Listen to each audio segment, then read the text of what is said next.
Good news, এখন থেকে যারা ডুয়েট ভিডিও তৈরি করবেন ফেসবুক নিজের থেকে কপিরাইট স্ট্রাইক দেবে।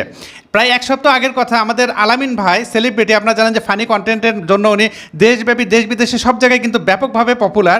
আলামিন ভাইয়ের একটা লাইভ আজ থেকে এক সপ্তাহ আগে ওনার টাইমলাইনে গিয়ে এখনও চাইলে দেখতে পারেন 2 মিলিয়ন ভিউ হয়েছে।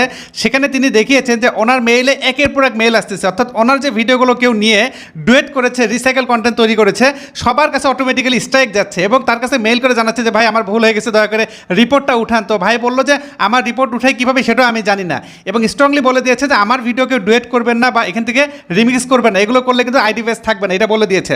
কাজে আপনি যদি ডুয়েট করে থাকেন, যার ভিডিওটা আপনি ব্যবহার করছেন, এই ভিডিও কিন্তু সে চাইলে যে কোনো মতো স্ট্রাইক দিতে পারে। ফেসবুক এই আইনটা আরও বেশি এক্সপেন্ড করেছে। এটা নিয়ে ডিটেলস তথ্য জানাবো যে কীভাবে রিপোর্টটা কাজ করে। তো এইটাই ভালো নাকি অর্গানিকভাবে কাজ করা ভালো? যারা ডুয়েট ভিডিও করছেন তাদের উদ্দেশ্যে আমার প্রশ্ন আমি রেখে গেলাম যে অন্যের কন্টেন্টে যখন আপনি কাজ করবেন, ফেসবুক অটোমেটিক্যালি যখন স্ট্রাইক দিবে, মনিটাইজেশন তো দূরের কথা, আপনার আইডি বেজই থাকবে না, একদম গায়েব হয়ে যাবে। আপনি জানেন কি এইরকম যদি রিপোর্ট আসে? তো এই আপডেটটা জানিয়ে দিলাম। আপনাদের কাছে কার্যকরী মনে হলে বেশি বেশি সংখ্যক শেয়ার করে পাশে থাকুন। আল্লাহ হাফেজ।